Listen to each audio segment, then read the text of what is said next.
Indian travel industry की तरफ से एक नेशनल वाइड कैंपेन लॉन्च की गई है। इस कैंपेन का जो टाइटल है रखा गया है चलो कश्मीर, यानी एक बार फिर से जम्मू कश्मीर की तरफ जाते हैं। और इस कैंपेन का मकसद क्या है? इस कैंपेन का मकसद है जम्मू कश्मीर में टूरिज़्म इंडस्ट्री को एक बार फिर से रिवाइव करना। आपको याद होगा हाल ही में 22 अप्रैल को पहलगाम अटैक हुआ, जिसमें 26 सिविलियन अपनी जान गंवा बैठे और उनमें से एक कश्मीरी था और बाकी सारे इंडियन नेशनल्स थे, नॉन लोकल्स थे, जम्मू कश्मीर के नहीं थे। वो अपनी जान गंवा बैठे और उसके बाद यहाँ की टूरिज़्म इंडस्ट्री पे काफ़ी ज़्यादा असर पड़ा है। अब इसी के बाद एक कैंपेन लॉन्च कर दी गई है और इस कैंपेन को travel agents association of India ने डिज़ाइन किया है इस तरीके से ताकि वो रेस्टोर कर सकें कॉन्फिडेंस को ट्रैवलर्स के दरमियान और उसके साथ साथ एक मैसेज भेजें। ये वो मैसेज होगी जो रेजिलियंस दिखाएगी और साथ ही साथ जितने भी कश्मीर में अभी टूरिज़्म की हालात है, टूरिज़्म इंडस्ट्री की हालात है, वो एक बार इस हालात को फिर से सुधारने की कोशिश में लगे हुए हैं। मैं आपको बता दूं, इसमें कुल मिला के 2400 मेंबर शामिल हैं, मेंबर कंपनी शामिल हैं और इसमें 100 से ज़्यादा एफिलिएटेड एजेंसीज है अक्रॉस स्टेट्स, जिसमें वेस्ट बंगाल भी है, महाराष्ट्र भी है और ये इनिशिएटिव ऑलरेडी मोमेंटम ले रहा है।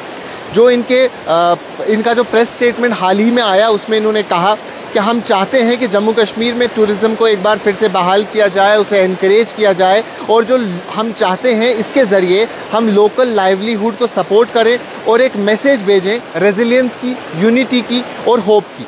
तो उसके साथ साथ इनकी मीटिंग 16 मई को हुई और जो एसोसिएशन का मैनेजिंग कमेटी है और जो चैप्टर हैं, चैप्टर के अलग अलग चैप्टर्स के चेयरपर्सन हैं, उन्होंने एक रेजोल्यूशन पास किया।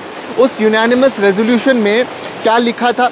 उसमें यही लिखा गया था कि हम जम्मू कश्मीर में प्रमोट करना चाहते हैं ट्रैवल को, टूरिज़्म को और एक बार फिर से उसी तरीके से उस एक्टिव मैनर में इस टूरिज़्म इंडस्ट्री को हम रिवाइव करना चाहते हैं जैसे ये पिछले कुछ बरस से देखने को हमें मिल रही थी। और इन्होंने यही कहा कि हमारा गोल है कि हम 1 मिलियन जो प्रोस्पेक्टिव ट्रैवलर्स हैं, फैमिलीज़ हैं, ग्रुप्स हैं, उन तक अपनी बात पहुंचा पाएँ, उन तक पहुंच पाएँ जो अलग अलग शहरों में, अलग अलग रियासतों में हिंदुस्तान की रहते हैं। तो ये इनका मकसद है। अब इसके कई सारे और पस मंज़र आपने देखा होगा। जिस जगह पे इस वक्त हम मौजूद हैं, यहाँ भी कुछ वक्त पहले तक ट्रैवलर्स होते थे, टूरिस्ट देखने को मिलते थे, लेकिन अब ऐसा कुछ देखने को नहीं मिलता है। तो कई सारी चीज़ें जो टूरिज़्म इंडस्ट्री को सेटबैक मिला वो देखने वाली बात है। जो मैं आपको बता रहा था कि इनिशिएटिव्स इस कैंपेन के तहत है, उसमें एक है कि हम स्पेशल प्रमोशनल पैकेज देंगे और होटल के साथ कोऑर्डिनेशन करेंगे। उसके साथ साथ पार्टनरशिप्स होगी एयरलाइंस के साथ ताकि वो एयर फेयर को रिड्यूस करें, क्योंकि एयर फेयर काफ़ी ज़्यादा होता है, उसकी वजह से भी कई सारे लोग नहीं आते। होटल्स में इतना ज़्यादा रश था तो उनकी रेट्स ऑलरेडी काफ़ी ज़्यादा बढ़ जाती है, जिसकी वजह से लोग अफोर्ड नहीं कर पाते थे। तो अफोर्डेबिलिटी एक बहुत बड़ा इशू है, एक बहुत बड़ी चीज़ है, वो देखना है। और उसके साथ साथ जैसे मैंने कहा कि एयर फेयर रिड्यूस हो जाएंगे और एनहांस सेफ्टी, ये एक बहुत बड़ा कंसर्न इस सब में देखने को मिलेगा कि सेफ्टी को एक बार एनहांस किया जाए। इसमें इन्होंने जम्मू कश्मीर सरकार से भी एश्योरेंस मांगी है और एसोसिएशन ने एक फॉर्मली रिक्वेस्ट किया है जम्मू कश्मीर के चीफ मिनिस्टर उमर अब्दुल्ला को और जितनी भी रेलिवेंट अथॉरिटीज़ हैं कि इम्प्लीमेंट करें एक robust visitor protection major across Kashmir, ताकि जो टूरिस्ट आते हैं, जो सैलानी यहाँ आते हैं, जो यहाँ घूमने के लिए आते हैं, अपना वक्त गुजारने के लिए आते हैं, उनको प्रोटेक्शन मिलनी चाहिए। क्योंकि ओवरऑल अगर आप देखें तो इस अटैक के बाद कहीं ना कहीं डर का माहौल देखने को मिला है। जिस जगह पे हम अभी मौजूद हैं ये गांदरबल का वैल इलाका है और यहाँ कुछ वक्त पहले तक जगह नहीं होती थी खड़े रहने की, लेकिन आज आप देख रहे हैं कम्प्लीटली ये जगह खाली है। तो कहीं ना कहीं इम्पैक्ट क्लियरली नज़र आ रहा है और ये इम्पैक्ट ऑन ग्राउंड भी है। तो यही चीज़ें अगर हम देखें तो 90% से 95% तक कैंसिलेशन भी देखने को मिली बुकिंग्स में और जो लोकल टूरिज़्म इंडस्ट्री है वो इस वक्त क्राइसिस में है। तो इसी रेस्पॉन्स के चलते हमने देखा कि होटल्स ने अपने टैरिफ्स 30% तक कम किए ताकि जो नए एक बार फिर से जो टूरिस्ट हैं वो यहाँ आ पाए।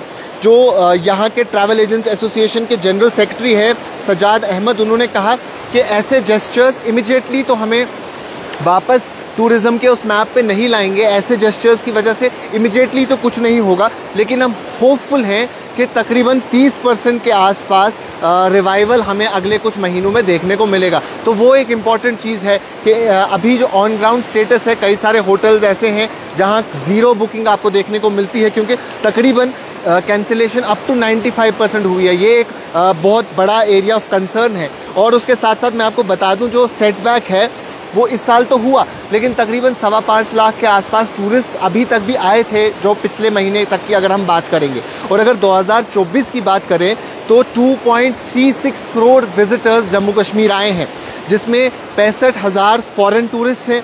उसके साथ साथ 5,12,000 अमरनाथ यात्रा पे जो श्रद्धालु आते हैं, अमरनाथ यात्रा पे जो लोग आते हैं, यात्री आते हैं, वो 5,12,000 है। और वैष्णो देवी 95 लाख पिलग्रिम्स आए हैं। तो आप अंदाज़ा लगा सकते हैं कितने टूरिस्ट पिछले साल, उसमें हम अगर रिलीजियस टूरिज़्म को भी देखें तो वो टूरिस्ट मिला के 2.36 करोड़ हैं, जिसमें 65,000 फॉरेन टूरिस्ट हैं। और ऑन एन एवरेज 9,500 टूरिस्ट हर दिन कश्मीर आते थे अप्रैल तक।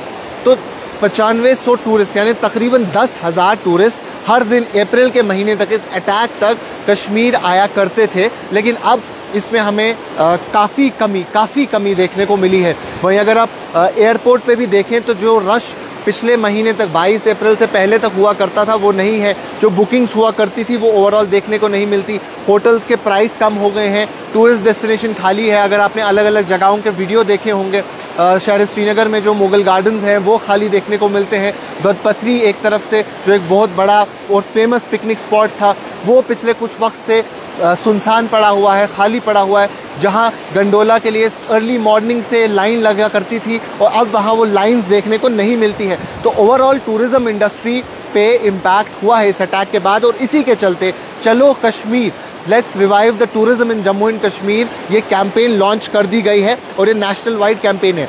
अब न सिर्फ इस लेवल पे, ऐसी भी रिपोर्ट सामने आ रही है कि प्राइम मिनिस्टर नरेंद्र मोदी ने भी एक हाई लेवल रिव्यू मीटिंग की है मई 20 को, जिसमें उन्होंने स्टेटस ऑफ टूरिज्म डिस्कस किया है और किस तरीके से इस टूरिज्म को और रिवाइव कर सकें, और जो रिवाइवल स्ट्रैटेजीज हैं पोस्ट पहलगाम अटैक वो क्या कुछ हो सकती है, उस पर बात की है।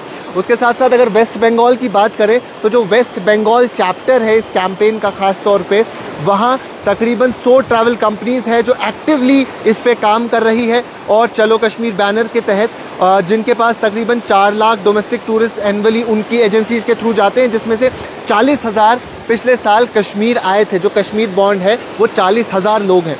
तो वेस्ट बंगाल भी इस पे अपनी तरफ से मदद करने की कोशिश कर रही है। ओवरऑल इंडिया में जो एजेंसीज़ है, ट्रैवल एजेंसीज़ है ख़ास तौर पे, वो इस पे काम कर रही है। तो टूरिज़्म, जैसा इनकी स्टेटमेंट में है कि टूरिज़्म सिर्फ बिज़नेस नहीं है, ये एक मैसेज है, ये एक यूनिटी का मैसेज है। ये श्रीनगर के एक ट्रैवल एजेंट ने कहा कि ये सिर्फ बिज़नेस नहीं बल्कि एक ओवरऑल मैसेज है। और जब टूरिस्ट आते हैं तो ये समझ आता है कि डर ख़त्म हो चुका है और हम लोग जीत गए हैं। तो ये कहीं ना कहीं समझने वाली बात है। और ओवरऑल जितने भी टूरिस्ट डेस्टिनेशन पे इस वक्त आप जाएंगे वहाँ आपको वो रश देखने को नहीं मिलेगा। न सिर्फ पहलगाम बल्कि गुलमर्ग है, सोलमर्ग है, यूसमर्ग है, दत्तपथरी है, जितनी भी फेमस टूरिस्ट डेस्टिनेशंस है वहाँ रश देखने को नहीं मिलेगा। और जो एक कैंपेन का स्लोगन है, ये इसमें यही चीज़ लिखी गई है, this make space in your heart for JNK, make plans to visit JNK, support the people of JNK and let us help revive tourism in JNK। तो ये सबसे अहम बात इस कैंपेन में देखने वाली है। जो चलो कश्मीर कैंपेन शुरू की गई है, जिसमें ट्रैवल एजेंट्स ख़ास तौर पे हैं। और इस कैंपेन में ये कुछ चीज़ें मैं एक बार फिर से आपको बता दूं। Support the people of Jammu and Kashmir, जो लोग जम्मू कश्मीर के टूरिज़्म इंडस्ट्री के साथ मुंसलिक हैं उनको रिवाइव करने की काफ़ी ज़्यादा ज़रूरत है, उनको हेल्प करने की ज़रूरत है। और इन्हें रिवाइव करें ताकि हम ओवरऑल रिवाइवल देखें टूरिज़्म का जम्मू कश्मीर में। तो यही इस कैंपेन का मकसद है जो शुरू की है इंडियन ट्रैवल इंडस्ट्री ने, जिसमें ट्रैवल एजेंसीज़ हैं, ट्रैवल पार्टनर्स हैं, ट्रैवल कंपनीज़ हैं, उन सब ने कुल मिला के ये कैंपेन को एक बार शुरू किया है। और इस नैरेटिव को अभी हम देख रहे हैं कि कहीं ना किसी जगह पे ऑलरेडी मोमेंटम गेन कर रहा है। कुछ बॉलीवुड इंडस्ट्री से, फिल्म इंडस्ट्री से जुड़े लोग हैं उन्होंने भी हाल ही में हमने देखा कि वो यहाँ आए थे, उन्होंने प्रमोट किया। शादी.com के जो को फाउंडर है अनुपम मित्तल, उन्होंने भी एक ट्वीट किया था जिसमें उन्होंने कहा था कि हमें कश्मीर इस टाइम पे जाना चाहिए और वहाँ के टूरिज़्म को एक बार फिर रिवाइव करना चाहिए। तो ऐसे ही कुछ स्टेक होल्डर्स हैं जो काम कर रहे हैं कि जम्मू कश्मीर की टूरिज़्म इंडस्ट्री को एक बार फिर से बहाल किया जाए। तो अब आने वाले वक्त में देखना होगा कि कैंपेन्स, ऐसी कैंपेन्स कितनी सक्सेसफुल रहती है सेंट्रल लेवल पे, और वहीं जम्मू कश्मीर की सरकार के लेवल पे क्या कुछ इक़दामात लिए जाते हैं ताकि एक बार फिर से जम्मू कश्मीर में टूरिज़्म का रिवाइवल देखा जाए। अभी के लिए इतना ही। कैमरा पर्सन उमर डार के साथ शादाब गिलानी, कश्मीर लाइव।